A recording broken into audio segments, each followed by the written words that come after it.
Você aí que está com aquela dúvida cruel: tirar ou não tirar o dinheiro do fundo, da bolsa ou do tesouro? Mais uma vez o Cafeína te pede carinhosamente: muita calma nessa hora. Vamos mostrar porque resgatar o investimento pode ser a pior opção neste momento de baixa.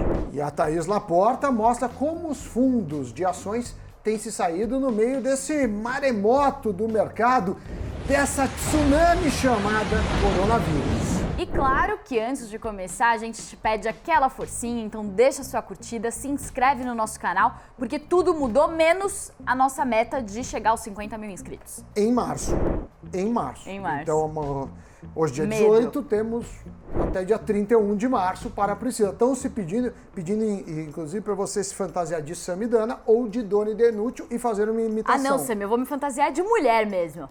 Não, mas isso é sugestão. Eu acho que você deveria ser o urso ou a ursa me pediram, do Pica-Pau. Não, me pediram agora Urso do Pica-Pau na a tela, heroína do Cavaleiros do Zodíaco, esqueci o nome, mas eu gosto dela. Ah, adora. Não Lembro sabe do nem meu o passado. nome. Não sabe nem o nome. Eu lembrava quando eu tinha 8 anos. Ursa do Pica-Pau, por gentileza. Tem na tela. Muito bem. Vamos lá, Cafeína no ar.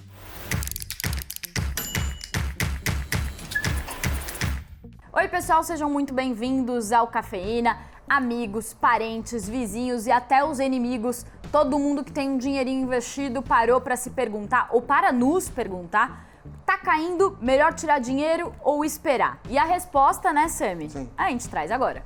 Muito bem, vai lá. Aqui, ó, a gente começando nossas fontes aí para essa apuração: João Paulo da Costa, que é o Head de Renda Variável da Isinvest, o Vinícius Araújo, Head de Fundos da Isinvest, e o Paulo Bittencourt, consultor financeiro e cientista social. Então eles ajudaram a gente aqui a montar essa lista. Então aqui, número 1, você concretiza um prejuízo que poderia se reverter, ou seja, se você resgata o teu investimento no momento de baixa, você tem a certeza de que você está realizando esse prejuízo. Se você mantém o seu investimento, você pode, de certa forma, ter uma esperança de que ele vai voltar a subir, é o que a gente fala aqui nos nossos próximos tópicos. O segundo ponto aqui que o Vini levantou pra gente é que a crise atual não é de falta de dinheiro, é uma crise de saúde. Então não é que está faltando dinheiro no mercado, não é que os investidores não estão querendo investir. Pelo contrário, o que está acontecendo é que a gente tem uma crise de incerteza provocada aí por esse turbilhão do coronavírus. Se a gente pensar na economia, é uma crise que complica a oferta, né? As empresas vão ter dificuldade, principalmente de produzir, porque não tem as pessoas, e aí, consequentemente, você vai ter também uma demanda menor no sentido de dinheiro, mas inicialmente é uma crise de oferta. Inclusive, o JP contou que dos clientes lá da Isinvest, 1/5 está vendendo os seus investimentos, vendendo ações, mas 4/5 estão comprando. Então é o momento em que as pessoas estão comprando mais do que vendendo. Tem gente que acha que é a hora de comprar, mas no fundo ninguém sabe. O que a gente fala para não resgatar principalmente é porque é longo prazo. Depois eu vou falar um pouco sobre exposição ao risco. Mas, Pri, o terceiro item. Então, o mercado amadureceu desde 2008 e os investidores também. Isso todas as 3 fontes aí com quem eu conversei, eles falaram que na crise de 2008, então, por exemplo, os fundos de investimento, os gestores, eles estavam com maior risco, estavam mais alavancados, com operações aí que poderiam inclusive gerar um pedido para que os clientes aportassem dinheiro ali no limite, porque estavam alavancados com operações ali no mercado futuro. Vale dizer que a crise de 2008 foi uma crise de crédito. Crédito mal dado, aí prejuízos, aí falta de liquidez. Essa daqui não é uma crise de crédito, é diferente e o remédio é diferente. Para o pacote do Paulo Guedes ontem, fica claro que ele tenta, numa parte das medidas, proteger os mais vulneráveis, em outra parte ele tenta dar respiro para a empresa. Não é dinheiro, você paga daqui 6 meses, são postergar coisas... Impostos, postergar impostos. Recolhimentos e tal. Isso. E aí isso daqui também, e os investidores também estão mais maduros desde 2008, porque nessa crise, por exemplo, eles falaram, o pessoal aí que trabalha no mercado já há décadas falaram que em 2008 muitos clientes se assustaram, saíram resgatando. Nessa crise, os clientes estão mantendo seus investimentos de forma geral. Quarto ponto aqui, as crises têm hora para acabar, apesar de não sabermos quando. Então é isso, a gente tem dia e hora para acabar, o Vini falou isso, mas a gente não sabe exatamente até quando que vai se estender. Lembrando assim que a maior parte das casas de análise, dos economistas, não só no Brasil como fora, falam do segundo trimestre do ano em recessão, forte recessão, o terceiro trimestre ainda problemático e uma recuperação no quarto trimestre. Claro que isso é uma previsão com um grau de incerteza, mas pelo menos é o cenário que muitos economistas estão trabalhando. Muito bem. E o nosso quinto e último motivo para você não resgatar o dinheiro dos seus investimentos é que a Bolsa se recupera, tende a se recuperar antes que a economia real. Então, os efeitos que a gente tem aí na economia, efeitos, por exemplo, no mercado de trabalho, no emprego, eles podem demorar mais a se recuperar do que a Bolsa. A Bolsa se recupera na expectativa. Então, se a gente encontrar, por exemplo, uma vacina, a Bolsa pode ter um pico aí rápido. O Paulo Bittencourt, só para finalizar, ele falou que assim, o que a gente deve ter em termos de recuperação, ele acredita que a nossa recuperação da Bolsa, então para os investidores aí que estão na baixa, ele acha que a recuperação deve acontecer daqui a 6 meses e ele fala que os movimentos estão acontecendo mais ou menos que nem o mar. Você tá ali, você vê uma onda chegando na areia e tem outra logo vindo. Então meio que assim, alguns países vão se recuperar antes que outros, alguns setores vão se recuperar antes que outros, mas na média ele acha que se recupera em 6 meses. E uma coisa que você ia comentar, Sami, que eu acho que é a deixa aí pra você, que é a questão de que investimento em ação, por exemplo, é pro longo prazo, é coisa de 1 ano. Não, então quem resgata é quem tem um compromisso agora. O que eu vejo, que aí eu acho que é o único caso que justifica o resgate, é as pessoas que erraram na mão. A pessoa tem um perfil, deveria ter, sei lá, 10% em ações, 15%, pessoa de moderada para conservadora. Aí a pessoa tem 80%. Quando estava subindo, era festa. Na queda, ela sente a dor. Então, se você pôs tudo em ações, se você vê que ações não é para você, aí você tem que fazer um rebalanceamento da carteira. Né? Porque não fala assim, eu adoro risco na alta. Todo mundo gosta de risco na alta. Agora, na baixa que você vê. Então, existe sim uma adequação do perfil. Aí eu diria que é um caso que vale a pena ver, porque senão você pode se frustrar, né? Então, é assim, você vai se machucar. Mas faz sentido sempre você pensar em bolsa em longo prazo, como faz sentido também você sempre controlar riscos. Muito bem, Samidana. Vamos para a nossa próxima tela aqui? Muito bem. Então aqui a gente tem um levantamento feito pela Morningstar, que é uma das maiores provedoras de dados sobre fundos de investimento do mundo. E o que eles mostram? Os fundos divididos pela liquidez, ou seja, pelo período, pelo tempo que demora para o investidor conseguir resgatar o seu dinheiro. Então a gente tem aqui, por exemplo, os fundos que permitem o resgate no mesmo dia ou em até um dia, o D+1, chamado D+1, são 202, então a maior parte dos fundos tem uma liquidez alta e permitem resgatar no mesmo momento ou até no dia seguinte.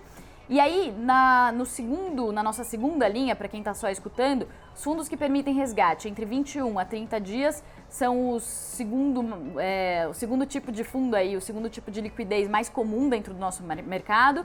E aí a gente tem aqui uma boa parte também de fundos que permitem o resgate só depois de 30 dias, de 30 a 60 dias, 22 fundos com resgate de 11 a 20 dias. E aqui lá embaixo a gente tem os fundos que permitem o resgate só depois de 60 dias, são 7. E aí a observação que o Gabriel Fenilli, que passou esse levantamento, mostrou é que os fundos que permitem o resgate só depois de 60 dias, ou seja, os fundos menos líquidos, dentre os fundos de ações, que são fundos de ações aqui, eles tiveram a menor perda desde o começo do ano. Como só são 7, comparando com 200, precisa ver aí a significância estatística. Isso é o que aconteceu, mas precisa entender o motivo. Pode ser várias coisas. Pode ser que esses fundos tenham ações mais ilíquidas, porque quando você tem uma ação mais ilíquida, ou seja, não tem muita gente comprando e vendendo, ações são menos negociadas, você fala assim, eu não posso, você não pode me pedir para eu resgatar no dia, porque se eu vender eu já capoto a ação. Então pode acontecer isso, né? Ele vai vendendo aos poucos. Pode ser também uma questão de mera casualidade. Mas de qualquer forma, segue esse levantamento, que é interessante, da Morningstar, que é uma empresa que trabalha, faz várias coisas, entre elas faz avaliação de fundos de investimentos. Isso. E essa matéria toda, essa pauta aqui do Cafeína de hoje, foi baseada, uma amiga minha, Camila, me ligou e falou, Pri, o que eu faço? Tiro dinheiro de fundo de ação e tal, tô perdendo. E ela falou que o fundo dela é D+30. Então, se ela tirasse, ainda por cima, se ela tirar agora, além dos pontos negativos que a gente mostrou, se ela tirar agora, ela só vai resgatar o dinheiro daqui a 30 dias. Então, ela não sabe nem... Né? Exato. Ela não sabe nem como que vai estar o mercado a hora que o dinheiro cair na conta dela. Nem eu sei. Exato. Aí você falou para ela fazer o quê? Não resgata. Eu falei para ela que a gente ia fazer um cafeína, Ah, explicando. já fez o esqueminha pra gente Cafeína. ganhar. Ela se inscreveu no Cafeína, Camila? Opa, já tá inscrita faz Muito tempo, minhas bom, migs, Camila. né? Vamos aí para a próxima tela. Então a gente tem aqui mais uma tela, o JP lá da Easy mandou pra gente também. Ele fez um levantamento de quanto tempo que o mercado demorou para se recuperar pós Circuit Breakers. Lembrando que Circuit Breaker é uma interrupção que acontece na bolsa quando a oscilação está muito grande, a partir de 10% negativo, daí tem ali a suspensão dos negócios. E isso você está falando mercado de ações, né? Porque você tem mercado de câmbio, você tem mercado de juros, aqui a gente está falando de mercado de ações e, obviamente, o Circuit Breaker do mercado de ações. Então, temos várias crises. Exato. Você já era nascido em 97, Priscila? Já, você tinha 6 aninhos. Tinha 6 anos, não tem a menor ideia do que acontecia. Eu já estava na faculdade em 97. Você lembra dessas crises aí? Lembro porque eu estudava, os professores me mandavam trabalho dessas crises. Mas teve mais crise, viu? Teve crise do México, crise da Argentina. Sim, aqui estão as crises que geraram o Circuit Breakers, Sim, né? e na Bolsa do Brasil. Exato, né? que representam momentos tensos E do lembrando mercado. que o volume na Bolsa brasileira era muito menor, o número de investidores era menor, tem outras características.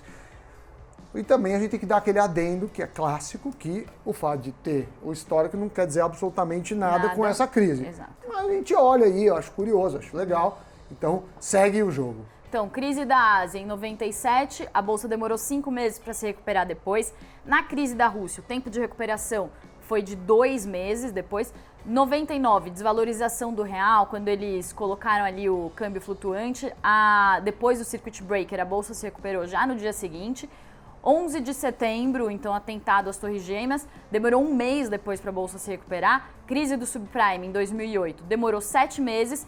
E o Joesley Day, o vazamento ali do áudio dos donos da JBS, envolvendo denúncias com o ex-presidente Michel Temer. Então, 3 meses de recuperação. Sami, isso casa com aquilo que a gente falou, que assim, o mercado, ele tende a se recuperar. Sim, uma hora vai se recuperar. Ninguém sabe quando.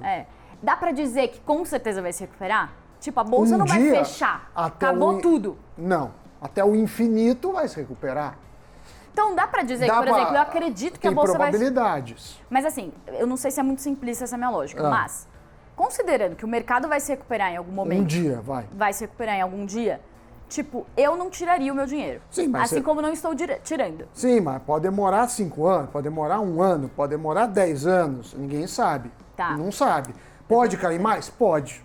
Sim. Ninguém sabe. Agora, olhando aqui, se me perguntar, que crise se parece mais com essa? A do subprime.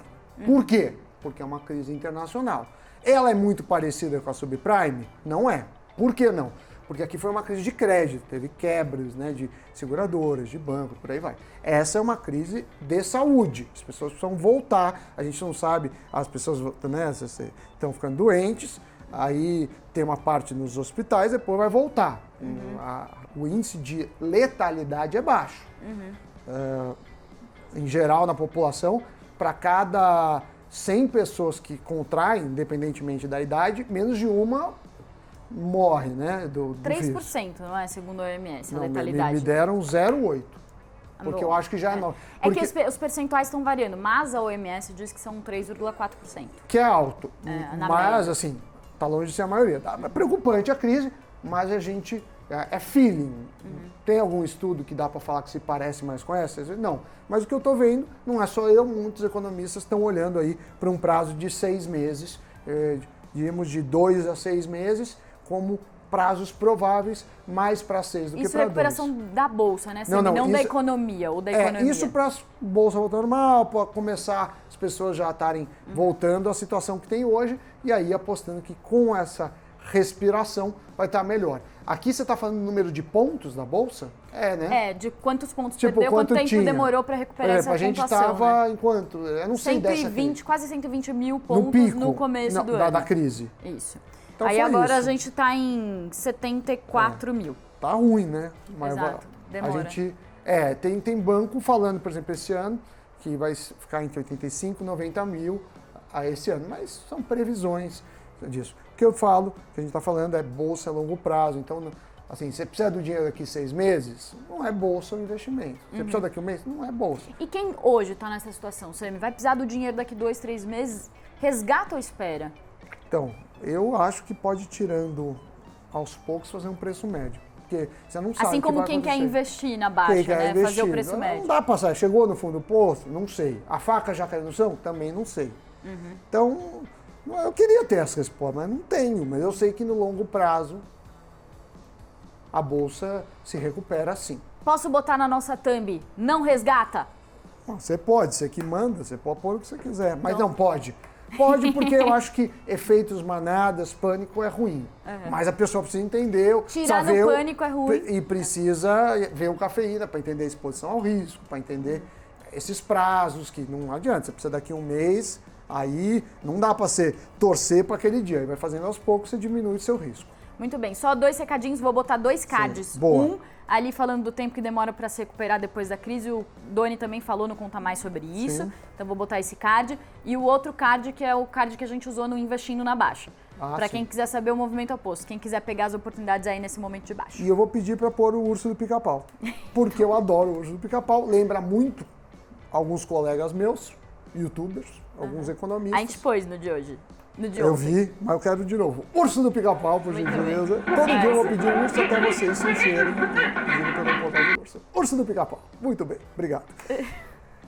E mudando de assunto, ela está com tudo na missão de ajudar os espectadores do nosso Cafeína a sobreviver a mais esta crise. Vamos falar com a rainha das ações, a editora-chefe do site, que é o investnews.com.br, Thaís Laporta. Muito bom dia. O cardápio do Cafeína, ou do seu café de hoje, o que nos traz? Olá, pessoal.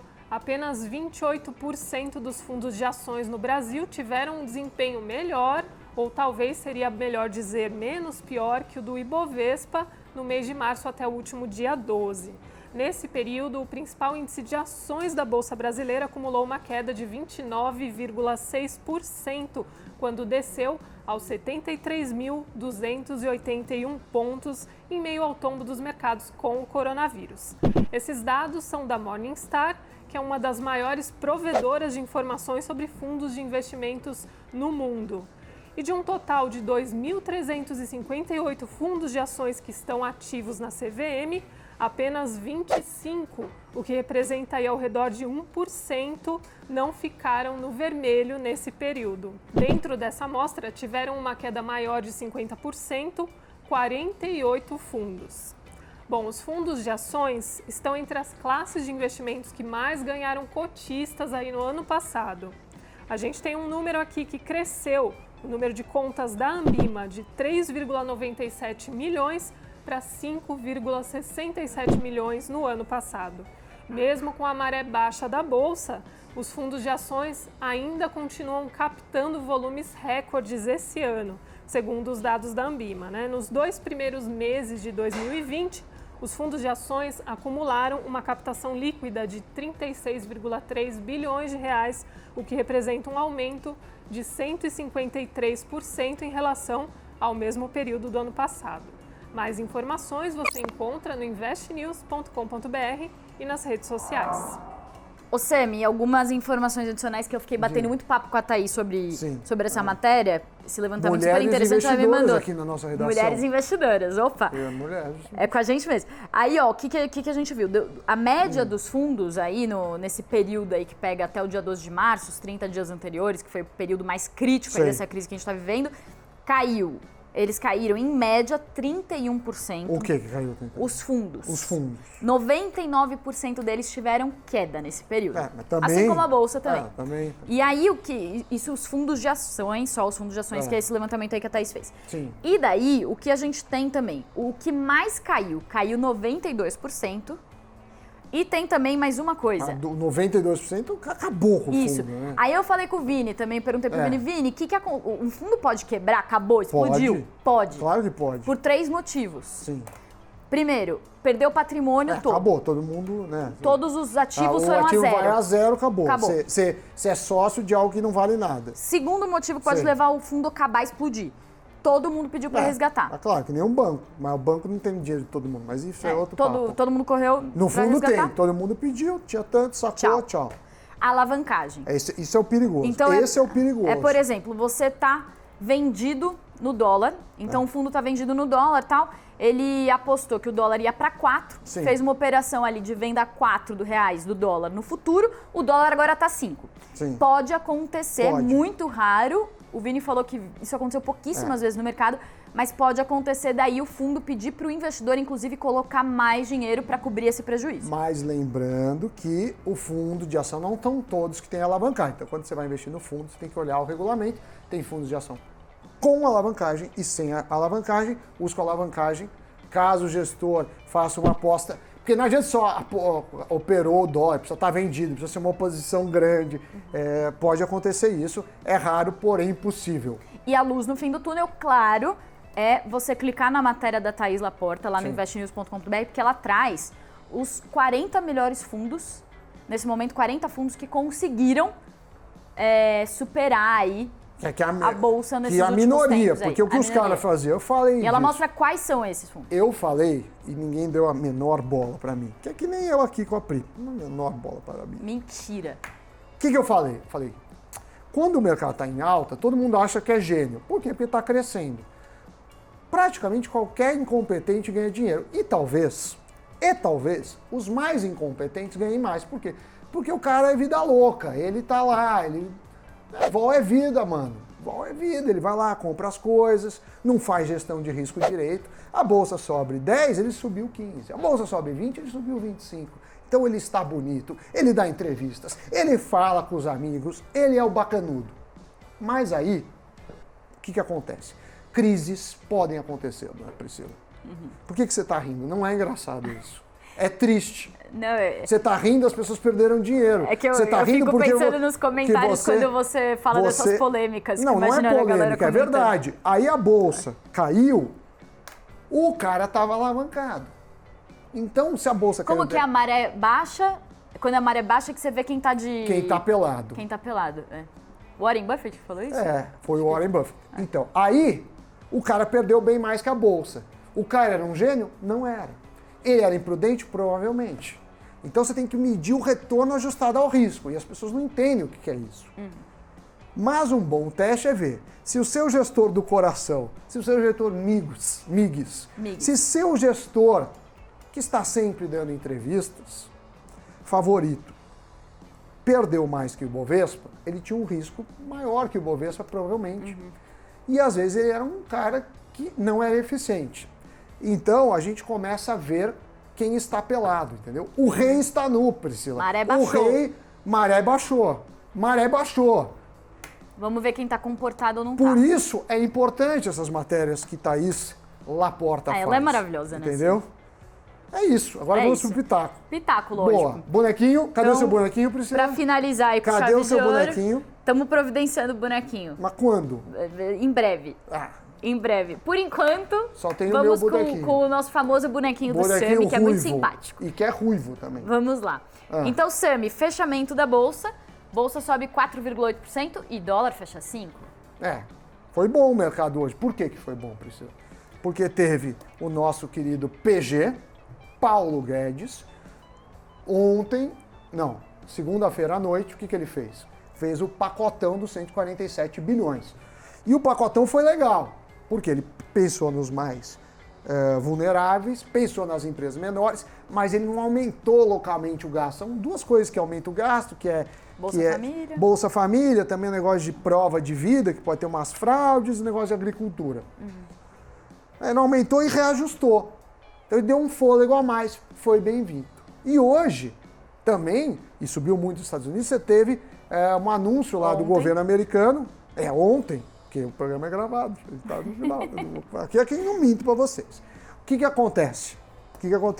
1 trilhão na economia americana. Ficou todo mundo feliz, a bolsa subiu.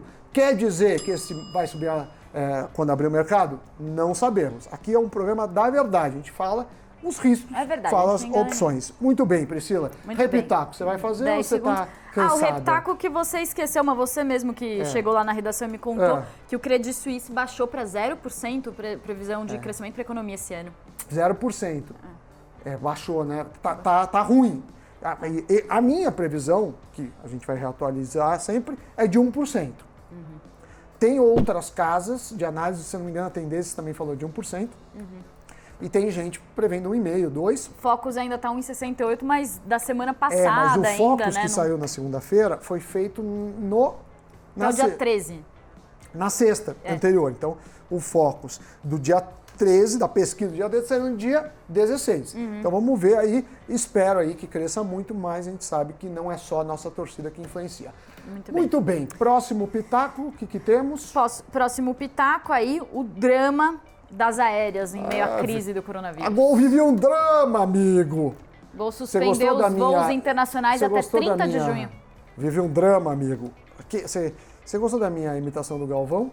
Assim, posso ter gostado ou não, mas você gastou já 15 segundos. Tá, rapidamente. Tá complicada a situação, países fechando fronteiras, ninguém quer viajar, porque também não tem nada para fazer em outro país, é para você ficar na sua casa, é recomendação. Então, as empresas aéreas sofrendo muito. A Gol anunciou na terça-feira que iria cancelar todos os voos internacionais até 30 de junho. Então, a gente março, abril, maio, junho, 4 meses. Então, isso desabou as ações aí. Mas também não adianta nada não cancelar e ficar tendo prejuízo nos voos. Ia ser pior. Então, não acho errado a atitude da Gol, mas isso acaba sendo reflexo de uma economia ruim. Priscila Repitaco, você que conhece o mundo inteiro, você que viaja por primeiras classes, cabines exclusivas com chuveiro, com cama, com mordomo, o que você achou? Então, para finalizar aqui, a gente tem uma queda de 3,23% da Gol, num dia em que de recuperação da Bolsa. Acho que esse era o meu repitaco aí, então. Muito bem, Priscila. Você quer deixar algum recado? Você quer que eu fale de algum filme, de alguma série, do Parasita, que você gosta muito? Os spoilers, assim, tá meio polêmico, porque tem gente que gosta. Que é do contra, que é o spoiler. Mas sempre vai ter. Eu sou totalmente contra. Contra o quê? Ter spoiler. Mas tem a gente que é contra ter spoiler. A gente pode fazer spoilers econômicos. Não, eu quero fazer de filmes. O Hunter, você já viu? Já, Sami. Não, super já vi, Sami.